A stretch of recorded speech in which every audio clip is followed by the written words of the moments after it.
School যাচ্ছ? Ready হয়ে গেছ? আচ্ছা ঠিক আছে, মাথাটা এইভাবেই আসলাতে হবে। যাও।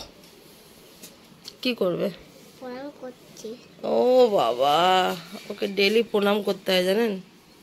ও ডেলি কিন্তু মাকে প্রণাম করে যায়। দেখি শার্টটা, তপনকে যাচ্ছে প্রণাম করতে।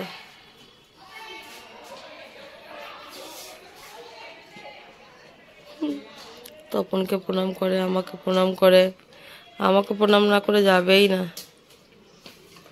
আসো শার্টটা করে দি।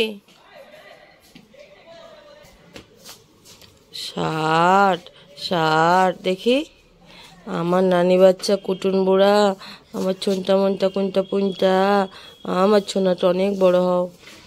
আমার জন্য স্কুল থেকে একটু টিফিন বাঁচিয়ে আনবে।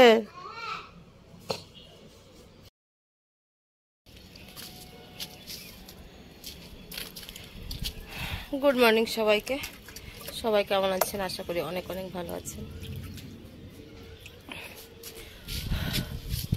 বাড়িতে কাজ শুরু মানে আমার জল দেওয়া শুরু। ছাদের যে অবস্থা হয়েছে দেখে আমার এখন নিজেরই মাথা ব্যথা ঘুরে যাচ্ছে। পা রাখার জায়গা নেই। যতটুকু পারলাম ছুঁড়ে ছুঁড়ে জল দিলাম। এবার যাব নিচে, বিছনার চাদর ফাদরগুলো পাল্টাবো।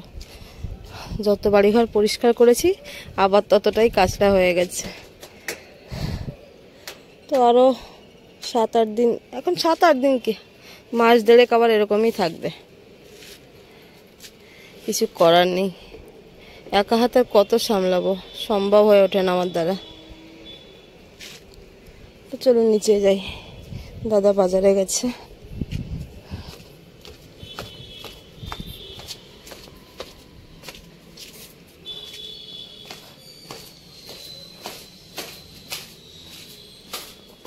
তপন, একটু চা দিবি না? হ্যাঁ মামা উঠে গেছে। হ্যাঁ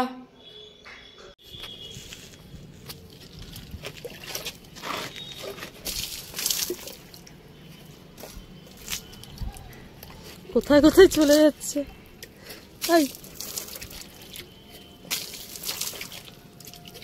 একদিকে ভালো, হাওয়ায় ওড়ে। ও বাবা, হাওয়া দিচ্ছে।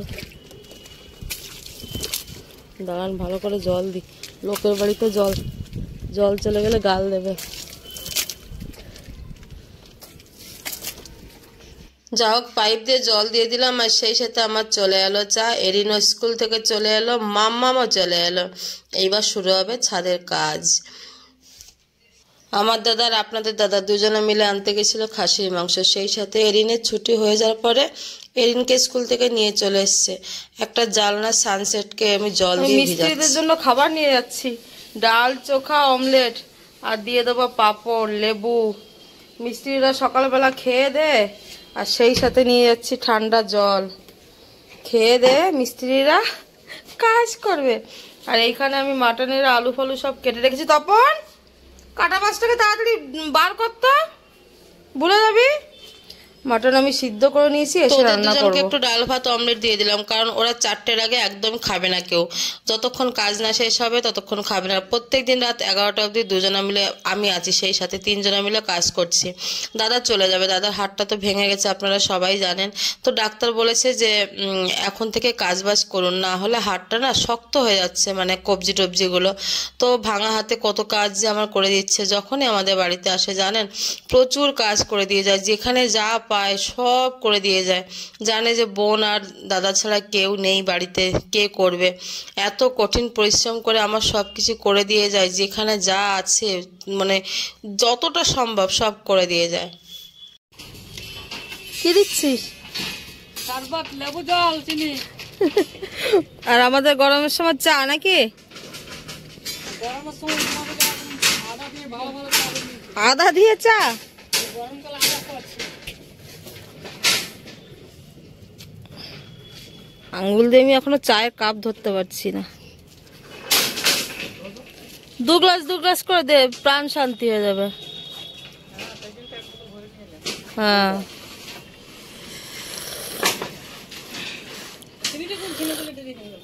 চিনি ঠান্ডা জলে চিনি গুলতে চায় না। ওই দেখো আমাদের আরেকখানা জলের ট্যাঙ্কি এসছে। এই ট্যাঙ্কিটা আমাদের আরেকটা এক্সট্রা ট্যাঙ্কি আনিয়ে রাখলাম রিজার্ভ করার জন্য জল। ট্যাঙ্কি এসে গেছে, ট্যাঙ্কি।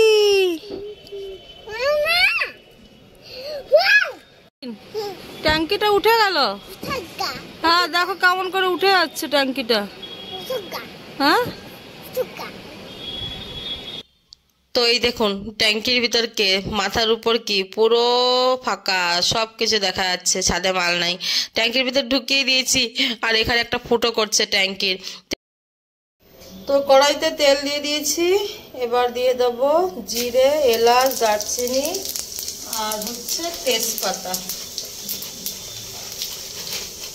তো খাসি মাংস আনতে গিয়ে প্রত্যেক দিন শালা আর জামাইবাবু দুজনে মিলে ঝগড়া করে। এ বলে আমি পয়সা দেবো, ও বলে আমি পয়সা দেবো। দুজনে মিলে ঝামেলা করে। দাদা, আমার দাদা আর আপনাদের দাদা। এ বলে আমি দেবো, ও বলে আমি দেবো। তো আগে দুদিন দাদা মাংস নিয়ে এসছে আর আজকে আনতে দেয়নি, আজকে আপনাদের দাদা নিয়ে এসছে। তো চলে যাবে কালকে বাড়িতেও, ওই জন্য আজকের দিনই যেত, আজকের দিন কোনোভাবে আটকে দিয়েছি। দাঁড়ান পেঁয়াজটা নিয়ে এসি। তো পেঁয়াজ আমি এখানে অল্প ভেজে নেবো আর বেটে দিয়েছি। আর এই যে কুকারে মাংসটা সিটি মেরে দিয়েছি তেল, হলুদ আর নুন দিয়ে, তাড়াতাড়ি হয়ে যাবে। ওইদিকে উপরে কাজ হচ্ছে আর আমাকে ওইদিকে দৌড়াদৌড়ি করতে হচ্ছে। দুই দাদা মিলে পিলার রেডি করছে, পিলার। আর মিস্ত্রিদের কাজ করছে। চলুন মশলাটা নিয়েছি এবার। এটাকে কি খাচ্ছ তুমি? কি খাবে? লেবু জল খাবে সে, লেবু জল খাবে। আমি লেবু জল বানাচ্ছি শ্যাম আঙ্কেলদের জন্য, মিস্ত্রিদের জন্য। জিরে, ধনে, কাঁচা লঙ্কা, পেঁয়াজ, আদা, রসুন সব বাটা হয়ে গেছে এখানে। এবার শর্টকাটে মাংসটা আমার হয়ে যাবে। ওদের জন্য লেবু জলটা নিয়ে যাব।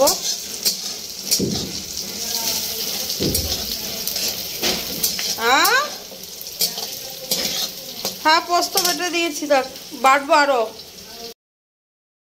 খাসির মাংস যখনই আসে 1.5 কিলোর নিচে আমাদের বাড়িতে কখনোই আসে না। আজকে মাংসটা তো একটু তেল কম আর কাঁচা লঙ্কা দিয়ে রান্না করেছি বলে ফ্যাকাশে লাগছে, কিন্তু বিশ্বাস করুন বাটা মশলার রান্না তো অসাধারণ টেস্ট হয়েছে। তো চলুন আজকে ভিডিও আর বেশি বাড়াচ্ছি না, এবার খাওয়া দাওয়া করবো। তপনকে খাইয়ে দিয়েছি, এরিনকে খাইয়ে দিয়েছি, এবার আমরা খেতে বসবো। Tata, by.